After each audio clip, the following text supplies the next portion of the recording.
Hello friends, तो आ चुके एक और नई वीडियो के साथ। तो आज जो हम लोग बात करने वाले हैं वो है कीबोर्ड के बारे में। तो आज हम लोग इस वीडियो में देखेंगे कि कीबोर्ड में कितनी स्विच आती है, एक कीबोर्ड में कितनी स्विचें आती है और कौन सी कीज का इस्तेमाल होता है, और ये भी देखेंगे कि कितने टाइप्स के कीबोर्ड हमारे मार्केट में अवेलेबल होते हैं। तो ये सब कुछ हम लोग इस वीडियो में जानने वाले हैं। तो चलिए वीडियो को शुरू कर लेते हैं।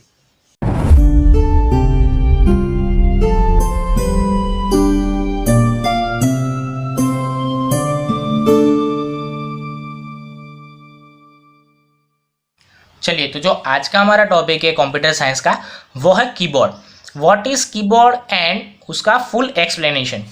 तो कीबोर्ड के बारे में भी आपको पता होना चाहिए, क्योंकि कीबोर्ड इतना इम्पोर्टेंट होता है कि मान लीजिए कि आपके पास अगर माउस नहीं है तो उसका फंक्शन भी आप कीबोर्ड की मदद से करवा सकते हैं, लेकिन कीबोर्ड नहीं होगा तो कंप्यूटर को चलाना बहुत ही इम्पॉसिबल हो जाएगा। इसलिए कीबोर्ड होना ज़रूरी है। उसके बारे में भी यहाँ पर जान लीजिए थोड़ा। Keyboard is an input device that allow us to give instructions to the computer। ये एक इनपुट डिवाइस है जिसकी मदद से हम लोग कुछ भी डेटा को इनपुट करवा सकते हैं कंप्यूटर में। अगर आपको कोई मान लीजिए यही मैंने जो लिखा है ये आपको अपने कंप्यूटर में लिखना है, तो आप वहाँ पर कीबोर्ड नहीं होगा तो कैसे लिख पाओगे, तो है ना। तो कीबोर्ड एक बहुत ही इम्पोर्टेंट इनपुट डिवाइस है कंप्यूटर का, जिसकी मदद से हम लोग सारे इंस्ट्रक्शंस कंप्यूटर को दे पाते हैं। तो उसमें नॉर्मली अगर देखा जाए तो जो स्टैंडर्ड कीबोर्ड होते हैं उसमें 104 कीज़ अवेलेबल होती है, जिसकी मदद से हम लोग इंस्ट्रक्शंस देते हैं। और अगर मार्केट में देखेंगे तो और कई सारे मॉडिफाइड जो कीबोर्ड्स अवेलेबल होते हैं, जिसमें 104 से ज़्यादा या कम कीज़ भी अवेलेबल होती है। ओके, लेकिन यहाँ पर हम लोग ये जानेंगे कि 104 कीज़ होती है, उसमें कौन से टाइप की कीज़ हमें दी जाती है। तो फर्स्ट की बात करें तो अल्फ़ाबेटिक कीज़, उसमें हमें ए से लेके जेड तक का जो अल्फ़ाबेट होता है वो वहाँ पर दिया होता है, जिसकी मदद से हम लोग कुछ भी लिख सकते हैं। हम कुछ भी पैराग्राफ लिख सकते हैं, कोई डॉक्यूमेंट्री बना सकते हैं। ओके, तो वहाँ पर हम लोग यूज़ करेंगे जो अल्फ़ाबेट होते हैं हमारे, वो अल्फ़ाबेटिक कीज़ कहा जाता है। सेकेंड आता है न्यूमेरिक कीज़। तो जो न्यूमेरिक कीज़ होते हैं वहाँ पर 0 से लेकर 9 तक नंबर दिए होते हैं, जिसकी मदद से हम लोग कुछ भी कैलकुलेशंस लिख सकते हैं। ओके, थर्ड आता है फंक्शन कीज़। ये कुछ ना कुछ स्पेशलाइज्ड फंक्शन के लिए दी हुई होती है।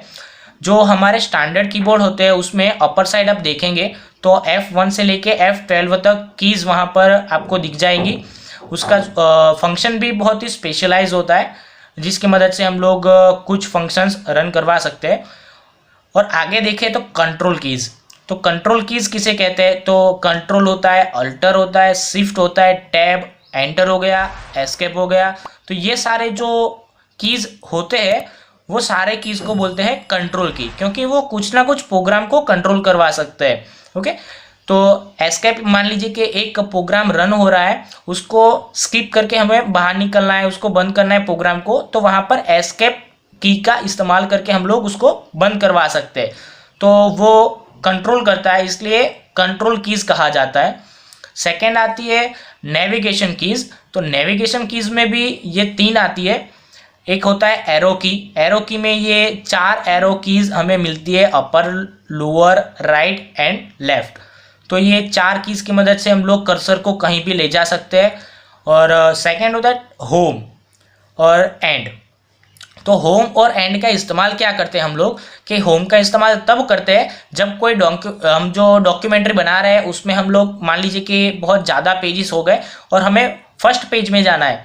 ओके, फर्स्ट पेज की फर्स्ट लाइन में हमें जाना है, तो वहाँ पर होम प्रेस करते ही हम लोग पहुँच जाएंगे। और एंड की बात करें तो अगर हम फर्स्ट डॉक्यूमेंट्री ओपन ही कर रहे हैं और बहुत सारा लंबा चौड़ा, मान लीजिए कि 700 या 800 पेजेस का लिखा हुआ है, तो हमें लास्ट लाइन में पहुंचना है तो बहुत देर हो जाएगी। इसलिए एंड जो कीज़ होती है उसको प्रेस करते ही हम लोग एंड में पहुंच जाएंगे। तो ये 2 कीज़ का फंक्शन हो गया। और उसके आगे देखें तो पंक्चुएशन कीज़ आती है। यहाँ पर मैंने कुछ सिम्बल्स यहाँ पर मैंने मेंशन किए हुए हैं। फुल स्टॉप हो गया, ओके, कोमा हो गया, क्वेश्चन मार्क हो गया, सेमीकोलन हो गया, कॉलन हो गया, less than, greater than. Okay, तो ऐसे कई सारे सिंबल्स आते हैं जो पंक्चुएशन कीज़ में अवेलेबल होते हैं, जिसकी मदद से हम लोग कहीं फुल स्टॉप लगाना है तो फुल स्टॉप लगा सकते हैं, क्वेश्चन मार्क लगा सकते हैं, ग्रेटर देन, लेस देन, कुछ कैलकुलेशंस में भी लगा सकते हैं। तो ये सारी कीज़ को पंक्चुएशन कीज़ कहा जाता है। अगर कीज़ की बात करें तो उसके साथ साथ आपको लाइट भी पता होनी चाहिए, इंडिकेटर लाइट्स के बारे में। अगर आपने कीबोर्ड को देखा होगा तो स्टैंडर्ड कीबोर्ड में राइट साइड, अपर साइड आप देखेंगे राइट में, अपर साइड राइट में देखेंगे तो ये 3 ऐसी लाइट आपको दिख जाएंगी। तो ये तीनों लाइट का फंक्शन क्या है आपको बताता हूँ कि जो फर्स्ट लाइट होती है उसको शुरू करने से आप न्यूमेरिक लॉक ऑन हो जाता है, तो वहाँ पर आप 0 से लेके 9 तक आप टाइप करवा सकते हैं।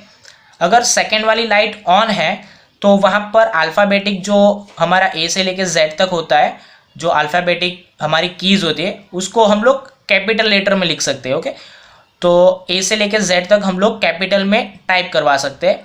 थर्ड हो गया स्क्रॉलिंग। अगर आपको कोई डॉक्यूमेंट्री ओपन है उसको स्क्रॉल करना है तो अगर ये थर्ड लाइट ऑन है तो उसको आप लोग कीबोर्ड से ही स्क्रॉल कर सकते हैं। तो ये तीनों लाइट का फंक्शन मैंने आपको बता दिया। तो अब आगे देखते हैं कि कीबोर्ड के मार्केट में कितने मॉडिफाइड वर्जन अवेलेबल होते हैं जो कई सारे नाम से जाने जाते हैं। तो फर्स्ट हो गया, अगर आप बात करें हमारे जो स्टैंडर्ड कीबोर्ड की, तो वो मेनली 2 टाइप्स में अवेलेबल होते हैं, या तो वायर्ड होता है या वायरलेस होता है। तो मेनली टाइप कितने हुए, 2 ही टाइप के मार्केट में अवेलेबल है, एक वायर्ड होता है और एक वायरलेस होता है। तो जो फर्स्ट आता है वो है USB कीबोर्ड, जो एक पोर्टेबल कीबोर्ड होता है। उसको एक जगह से दूसरी जगह ट्रांसफ़र करना बहुत ही इजी होता है क्योंकि वो USB से कनेक्टेड है। अगर USB को निकाल दिया तो वो कीबोर्ड अलग हो जाएगा, जिसकी वजह से आप उसको एक जगह से दूसरी जगह पर ट्रांसफ़र कर सकते हैं। और इसका जब भी इस्तेमाल करना है तो USB से कनेक्ट कर दीजिए, कीबोर्ड कनेक्ट हो गया। और सेकेंड आता है ब्लूटूथ और वाईफाई स्टैंडर्ड कीबोर्ड। अगर ब्लूटूथ से कोई कनेक्ट करना चाहता है तो ब्लूटूथ वाले भी कीबोर्ड आते हैं, और वाईफाई से कनेक्ट करना चाहता है तो वाईफाई वाले भी कीबोर्ड मार्केट में अवेलेबल होते हैं। तो ये हो गया सेकेंड टाइप। थर्ड टाइप की बात करें तो मैकेनिकल कीबोर्ड, जो जो चार्टर अकाउंटर होते हैं, वो कई सारे चार्टर अकाउंटर स्पेशलाइज ये मैकेनिकल कीबोर्ड इस्तेमाल करते हैं क्योंकि वो अल्ट्रा सेंसिटिव होता है, रबर डोम का बना होता है और उसमें नो वॉइस होता है। उसके नॉइस मान लीजिए कि होता ही नहीं है। अगर आप की को प्रेस करेंगे तो इतना स्मूथली वर्क करेगा कि आपको पता ही नहीं चलेगा कि आपने कब उस की को प्रेस किया या नहीं किया। ओके, तो मैकेनिकल कीबोर्ड हो गया। उसके आगे आता है गेमिंग कीबोर्ड। जो गेम्स खेलते हैं वो ज़्यादातर इस ऐसे गेमिंग कीबोर्ड का इस्तेमाल करते हैं। उसमें LED लाइट्स लगी होती है, एक्स्ट्रा ग्राफिक्स कार्ड लगा होता है। इसका मेन फंक्शन यही है कि एक्स्ट्रा ग्राफिक्स कार्ड है, इसकी मदद से वो जो स्पीड होता है वो डबल हो जाता है। जो फंक्शन करवाना है वो अगर मान लीजिए 10 सेकेंड में कोई फंक्शन रन हो रहा है तो वो 5 सेकेंड में ही रन हो जाएगा, क्योंकि यहाँ पर एक्स्ट्रा ग्राफिक्स कार्ड लगे होते हैं, इसलिए इसका स्पीड डबल हो जाता है। और मल्टीमीडिया कीबोर्ड आता है। वो मल्टीमीडिया कीबोर्ड में कई एक्स्ट्रा कीज़ अवेलेबल होती है, जैसे प्ले हो गया, प्यूज हो गया, नेक्स्ट हो गया, प्रीवियस, वॉल्यूम। तो ऐसी एक्स्ट्रा कीज़ दी होती है उसे मल्टीमीडिया कीबोर्ड बोलते हैं। उसके आगे आता है फ्लेक्सिबल कीबोर्ड। फ्लेक्सिबल जो कीबोर्ड होते हैं वो रबर के बने होते हैं, उसमें सिलिकॉन का और प्लास्टिक का इस्तेमाल किया जाता है। रबर की बने होने की वजह से उसको फ्लेक्सिबल होता है। वो उसको आप मान लीजिए उसको अगर मोड़ना है तो मोड़ भी सकते हैं। अगर नॉर्मल कीबोर्ड को आप मोड़ेंगे तो वो टूट जाएगा, लेकिन फ्लेक्सिबल कीबोर्ड ऐसे होते हैं जिसको आप रबर की तरह उसको मोड़ सकते हैं। ओके, उसके आगे आता है laser virtual keyboard. Laser virtual keyboard में क्या होता है कि जो लेज़र होती है उसको पास आउट करवाते हैं, जिसकी मदद से आपको जो भी कीज़ होती है वो दिखती है और वहाँ पर आप टच करते ही उसका जो भी फंक्शन है वो वहाँ पर रन करेगा। उसके आगे अगर लास्ट वाला बात करें तो हैंड कीबोर्ड, ये भी मार्केट में आजकल दिखाई देते हैं। हैंड वाले बहुत ही छोटे साइज़ के ये कीबोर्ड आते हैं, हैंड कीबोर्ड, जो बहुत ही छोटे काम के लिए इस्तेमाल किए जाते हैं। खास करके इसका इस्तेमाल नॉर्मल पीपल नहीं करती है। ओके, तो ये था सब कुछ कीबोर्ड के बारे में। अगर वीडियो पसंद आई हो तो लाइक करिए, शेयर करिए। और इसकी आपको एक बात बता दूं कि इसकी जो सारी नोट्स हैं वो उसको मैं स्कैन करके PDF फाइल में कन्वर्ट करके उसको मैं अपने टेलीग्राम चैनल पर अपलोड करता हूँ। अगर आपको ये फ्री में नोट्स चाहिए तो आप हमारी टेलीग्राम चैनल को ज्वाइन कर लीजिए, वो हमारे उसको डिस्क्रिप्शन में मैं भेज दूंगा। तो मिलते हैं एक ऐसे ही और नई वीडियो के साथ, तब तक के लिए टेक केयर, गुड बाय।